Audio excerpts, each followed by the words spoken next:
அகிலத்தின் அன்பான சொந்தங்களுக்கு இனிய வணக்கம்.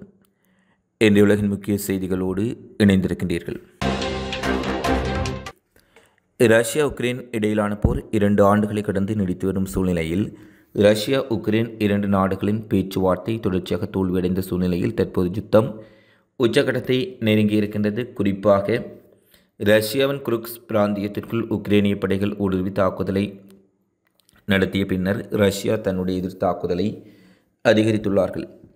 இந்நிலையில் இன்றைய தினம் உக்ரைன் மீது ரஷ்ய இராணுவம் மிகப்பெரிய அளவில் வான்வழி தாக்குதலை நடத்தியிருப்பதாக செய்திகள் வெளியாகியுள்ளது. குறிப்பாக உக்ரைனின் மின் உற்பத்தி கட்டமைப்பை குறிவைத்து இந்த தாக்குதல் நடத்தப்பட்டுள்ளதாக உக்ரைன் எரிசக்தித்துறை மந்திரி கெர்மன் லுகான்சோ தெரிவித்துள்ளார். அதிநவீன ட்ரோன்கள் மற்றும் ஏவுகணைகளை கொண்டு இந்த தாக்குதல் நடத்தப்பட்டுள்ளது. நேற்று நள்ளிரவு முதல் உக்ரைனின் வான்பரப்பில் பல்வேறு முறை ஏவுகணைகள் வீசப்பட்டதாக உக்ரைன் விமானப்படை தெரிவித்துள்ளது.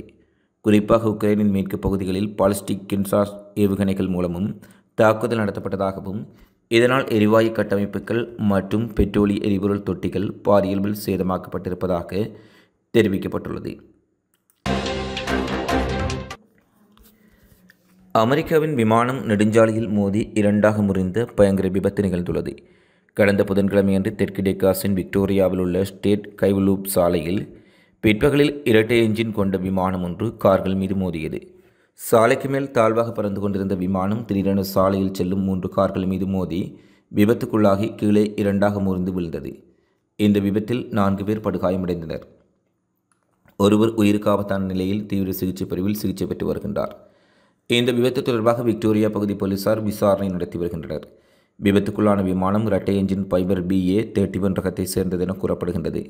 விமானம் விபத்து நடந்தபோது விமானி மட்டுமே விமானத்தில் இருந்துள்ளார். விபத்தில் அவர் உயிர் தப்பிய நிலையில் அவரிடம் விசாரணை நடத்தப்படும் என்று போலீசார் தெரிவித்துள்ளனர். இதற்கிடையே விபத்து தொடர்பான வீடியோ இணையத்தில் வைரலாகி பெரும் பதற்றத்தை ஏற்படுத்தியுள்ளது. திடீர் பயணமாக ஈராக் சென்று அமெரிக்காவின் வெளியுறவுத்துறை மந்திரி.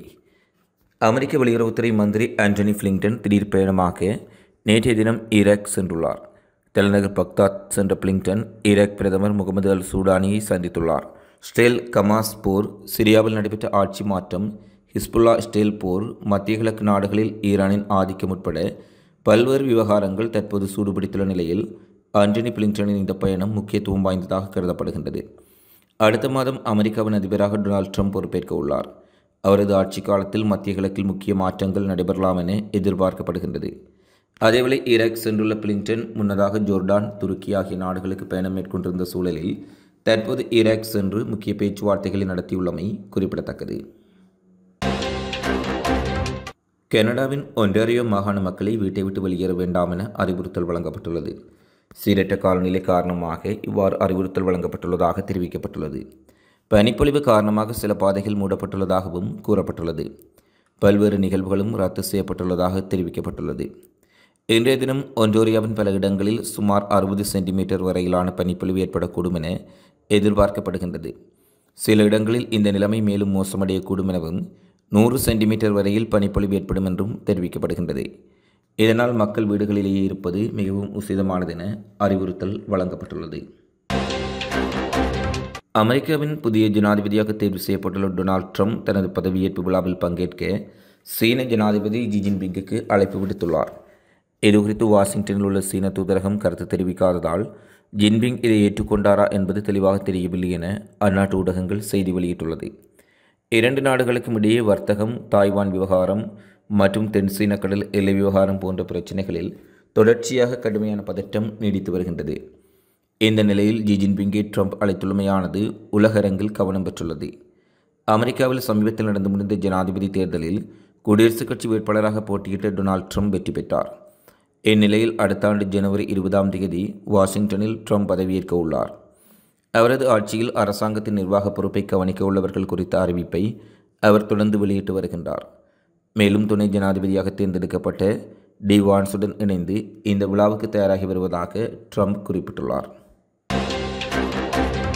அமெரிக்க வரலாற்றில் முதன்முறையாக பதவி விலக உள்ள ஜோ பைடன் செய்த செயற்பாடு மிக பெரும் அதிர்வலைகளை ஏற்படுத்தியுள்ளது. அடுத்த மாதம் பதவி விலக உள்ள நிலையில் அமெரிக்க அதிபர் ஜோ பைடன் ஒரே நாளில் சுமார் 1500 பேரின் தண்டனைகளை குறைத்துள்ளதுடன் 19 பேருக்கு பொது மன்னிப்பு வழங்கியிருக்கின்றார். இது தொடர்பாக வெள்ளை மாளிகை இன்று அறிவிப்பு வெளியிட்டுள்ளது. அதன்படி கொரோனா பரவல் அதிகரித்த போது வீட்டுக்காவலில் வைக்கப்பட்டிருந்த சுமார் 1500 தண்டனை கைதிகளின் தண்டனை குறைக்கப்படுகின்றது. வன்முறையற்ற குற்றங்களுக்காக தண்டிக்கப்பட்ட 39 நபர்களுக்கு பொது மன்னிப்பு வழங்கப்படுவதாக அவர் குறிப்பிட்டுள்ளார்.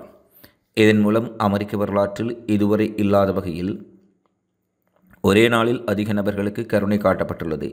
ஜனாதிபதி தனது அதிகாரத்தை பயன்படுத்தி தண்டனை கைதிகள் திரும்பி வாழ 2வது வாய்ப்புகளை வழங்க முடியும். செய்த தவறுகளுக்கு வருத்தம் தெரிவித்து சமூகத்தில் மீண்டும் ஒன்றிணைவதற்காக விருப்பம் தெரிவித்தவர்களுக்கு மன்னிப்புகளும் தண்டனை குறைப்புகளும் வழங்கப்படுவதாக ஜனாதிபதி ஜோ பைடன் குறிப்பிட்டுள்ளார். பைடனின் இந்த நடவடிக்கையை மனித உரிமை குழுக்கள், ஜனநாயக கட்சி உறுப்பினர்கள் மற்றும் பாதிக்கப்பட்ட மக்களின் குடும்பத்தினர் பாராட்டியுள்ளார்கள். அதே சமயம் அமெரிக்க நீதியமைப்பில் உள்ள ஏற்றத்தாழ்வுகளை சரி செய்வதற்கான குறிப்பிடத்தக்க நடவடிக்கையாக பைடனின் இந்த நடவடிக்கை பார்க்கப்படுகின்றது. ஈரானுக்காக உளவு பார்த்ததாக குற்றஞ்சாட்டப்பட்டு வரும் பெரும் எண்ணிக்கையிலான ஆஸ்திரேலியர்கள் கைது செய்யப்பட்டுள்ளார்கள். கடந்த ஆண்டில் 30க்கும் மேற்பட்ட கைதுகள் நடைபெற்றுள்ள சூழ்நிலையில் மீண்டும் ஈரானுக்காக உளவு நடவடிக்கையில் ஈடுபட்ட ஆஸ்திரேலியர்கள் கைது செய்யப்பட்டுள்ளதாக ஆஸ்திரேலியனுடைய மொசாட் மற்றும் ஷின்பெட் அறிவித்துள்ளமை பரபரப்பை ஏற்படுத்தியுள்ளது. அக்டோபரில் இராணுவ தளங்கள், அயன்டோம் பாதுகாப்பு அமைப்புகளின் புகைப்படங்கள், உளவுத்துறை தகவல்கள், இராணுவ அதிகாரிகளின் அமைவிடங்கள், நீண்டதூர ஏவுகணைகள் சேமித்து வைக்கும் பல விடயங்கள் தொடர்பான உளவுத்துறை தகவல்களை சேகரித்ததற்காக ஹைஃபாவிலிருந்து 7 ஆஸ்திரேலியர்கள் கைது செய்யப்பட்டனர். சந்தேகத்துக்குரியவர்களில் பலர் பெரும்பாலும் புலம்பெயர்ந்த பின்னணியிலிருந்து மற்றும் நிதி சிக்கல்களை எதிர்கொள்கின்றார்கள். ஈரானினால் மேற்கொள்ளப்படும் மிகப்பெரிய அளவிலான நடவடிக்கையில் இவர்கள் பாரிய நடவடிக்கை மற்றும் விடயங்களை செய்து கொண்டிருப்பதாக ஆஸ்திரேலியன் மொசாட் குற்றம் சுமத்தியிருப்பதுடன் ஈரான் தொடர்ச்சியாக இஸ்ரேலுக்குள் பல்வேறுபட்ட நடவடிக்கைகளை மேற்கொள்வதற்கு இவர்கள் மூலம் தகவல்களை பெற முனைந்திருப்பதாக குற்றம் சுமத்தியுள்ளார்கள். உக்ரைன் மீதான தாக்குதலை ரஷ்யா தீவிரப்படுத்தியிருக்கும் சூழ்நிலையில் கிவ் மற்றும் ஒடிசா உட்பட்ட பகுதிகளின் மீது மிக கடுமையான ஏவுகணை தாக்குதல் மேற்கொள்ளப்பட்டுள்ளது. இந்நிலையில் போலந்து, லாட்வியா போன்ற நாடுகளின் எல்லைப் பகுதியிலும் ரஷ்ய ஏவுகணைகள் வீழ்ந்து வெடித்திருப்பது பெரும் பதற்றத்தை ஏற்படுத்தியுள்ளது. இதுவரை உக்ரைன் மீது கடுமையான தாக்குதலை நடத்தி வரும் ரஷ்யா தற்போது உக்ரைன் எல்லைக்கு மிக அருகாமையில் போலந்து எல்லையிலும் ரஷ்யாவின் உடைய அதிநவீன ஏவுகணைகள் வீழ்ந்து வெடித்திருக்கின்றன. இதையடுத்து போலாந்து தன்னுடைய எல்லை பாதுகாப்பு நடவடிக்கைகளை தீவிரப்படுத்த உள்ளதாக அறிவித்திருப்பதுடன் ரஷ்யாவின் இந்த நடவடிக்கைகள் உக்ரைன் கடந்து நேட்டோ நாடுகளுக்கும் மிக பெரும் அச்சுறுத்தலை ஏற்படுத்தியிருப்பதாக குறிப்பிட்டுள்ளார்கள். ரஷ்யாவுக்குள் தாக்குதல் நடத்துவதற்காக அமெரிக்கா, பிரிட்டன் உட்பட நேட்டோ நாடுகள் வழங்கிய ஆயுதங்களை பயன்படுத்தலாம் என்று அமெரிக்கா, பிரிட்டன் போன்ற நாடுகள் அனுமதி அளித்த பின்னர் ரஷ்யாவுக்கும் நேட்டோவுக்கும் இடையிலான முறுகல் பாரிய அளவில் அதிகரித்துள்ளது. இந்த சூழ்நிலையில் ரஷ்யாவின் ஏவுகணைகள் நேட்டோ எல்லையில் வீழ்ந்து வெடித்திருப்பது மீண்டும் அந்த பிராந்தியத்தில் பெரும் பதற்றத்தை ஏற்படுத்தியுள்ளது. இத்துடன் உலகினுடைய முக்கிய செய்திகள் நிறைவடைகின்றன. தொடர்ந்தும் உலக செய்திகளை உடனுக்குடன் அறிந்து கொள்ள அகில ஊடகத்தோடு இணைந்திருங்கள். இந்த காணொளி பதிவு தொடர்பிலான உங்களது மதிப்பான கருத்துக்களை தவறாமல் கமெண்ட்ஸில் பதிவிடுங்கள். மீண்டும் ஒரு காணொளியில் சந்திப்போம். நன்றி.